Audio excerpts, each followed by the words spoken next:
আ আ প্রত্যেকটা উপজেলায় বা জেলায় এখন কিন্তু আপনার আপনি যদি দেখেন আপনার বিভিন্ন ধরনের ডায়াগনস্টিক সেন্টার আছে। ডায়াগনস্টিক সেন্টারে আল্ট্রাসোনোগ্রাম মেশিন আছে। ডায়াগনস্টিক সেন্টারে আপনার ইসিজি মেশিন আছে। ডায়াগনস্টিক সেন্টারে আপনার আরো অনেক ধরনের এমআরআই মেশিন, তারপরে আপনার এক্স-রে মেশিন আছে। আপনি যদি একজন দক্ষ টেকনিশিয়ান হইতে পারেন, তাহলে আপনার কাজের কোনো অভাব থাকবে না।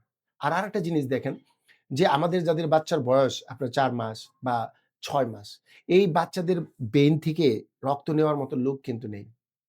মাত্র একটা উপজেলায় বা একটা জেলায় ১ থেকে ২ জন থাকে। অথচ অনেক জেলায় আছে যেখানে ২ কোটি, ১.৫ কোটি, ১ কোটি লোক বাস করে। তাদের জন্য কয়জন আছে? ১ জন। আপনি যদি একজন ভালো আপনার ব্লাড টেকার হন, তাহলে আপনি স্যাম্পল প্রতি ৳৪০০ থেকে ৳৫০০ কামাই করতে পারবেন। আপনি যদি প্রতিদিন ৩০০ স্যাম্পল কালেকশন করেন, আপনার কত টাকা আপনি চিন্তা করতে পারবেন? আপনাকে আরেকটা কাজের অপশন বলতেছি। আপনি দেখেন যে আপনার বাসায় যে স্যানিটারি যে আ ফিটিংস গুলা, ধরেন আপনি একটা ট্যাপ লাগালেন, অথবা আপনি একটা বাল্ব চেঞ্জ করলেন, অথবা আপনি মনে করেন একটা জেনারেটর আপনার ফ্যান আপনার চেঞ্জ করলেন, অথবা বিদ্যুতের একটা ছোট কাজ করতে গেলেন। আপনি যদি বাইরে থেকে কাউকে নিয়ে আসেন, তার জন্য আপনাকে কত টাকা দিতে হবে? মিনিমাম ৳৫০০। আপনার চক্ষু লজ্জা হলো? এখন বাংলাদেশের মেক্সিমাম আরবান এরিয়াতে সব high rise building. And high rise building এ আপনার মনে করেন একটা লোককে বাইরে থেকে নিয়ে আসতে তার কিন্তু আপনার ৳৫০০ ন্যূনতম দিতে হবে। আপনি যদি এইভাবে আপনার ৩০ টা বাসায় যান প্রতিদিন, ২০ টা বাসায় যান, ৳৫০০ ৳১০,০০০। মাসে কত? ৳৩,০০,০০০ ইনকাম। আমি একজন বিশ্ববিদ্যালয়ের শিক্ষক। আমার ইনকাম কত? আমার ইনকাম সর্বোচ্চ ৳৭০,০০০ থেকে ৳৭৫,০০০। তাহলে এখন আপনি দেখেন একজন ইলেকট্রিশিয়ান সে শুধুমাত্র এইটুকু কাজ করতেছে। আপনি দেখেন আমাদের যে সুতুর যাদেরকে বলি আমরা, প্লাম্বার যারা আপনার কাঠের কাজ করে।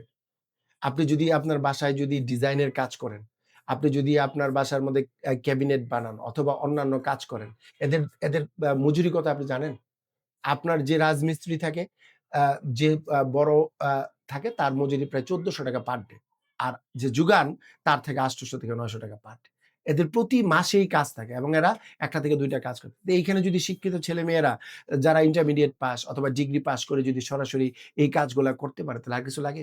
আপনি দেখেন আমাদের জমি সংক্রান্ত ব্যাপারে যে পরিমাণ সমস্যা, সেই সমস্যাগুলোকে যদি আমরা আপনি যদি জমি কিভাবে মাপতে হয়, যেটাকে আমরা আমিন বলি, এই কাজটা যদি আপনি স্কেল-টেল নিয়ে যদি আপনি কাজ করতে পারেন, তাহলে আপনার কি পরিমাণ কাজের আপনার কাজের অভাব নেই। আরেকটা কাজ আছে। সেটা হলো দেখেন বাংলাদেশে কিন্তু প্রচুর ইন্ডাস্ট্রি আছে। যেহেতু আমাদের বিদ্যুতের ঘাটতি, কাজেই ইন্ডাস্ট্রিয়াল যে সমস্ত আপনার আ জেনারেটর আছে, আপনি যদি ইন্ডাস্ট্রিয়াল জেনারেটরের যদি একটা কাজ খুব ভালোভাবে পারেন, আপনার অ্যা একটা ইন্ডাস্ট্রিতে গেলেই আপনার ৳৫ থেকে ৳৭,০০,০০০ ইনকাম। তাহলে এই কাজগুলা না করে আমরা কি করছি? আমরা সবাই আপনার আ ভালো কাজ চাচ্ছি। কিন্তু বাংলাদেশ তো ছোট। ১৮ কোটি মানুষ, ১,৫৭,০০০ বর্গ কিলোমিটারের একটা দেশ। এই জায়গার মধ্যে প্রতি বছর আপনার ২৫ লাখ আ আপনার নতুন তরুণ আ শিক্ষিত যুবক জব মার্কেটে ঢুকছে। অথচ চাকরি আছে ৪ থেকে ৫ লাখ।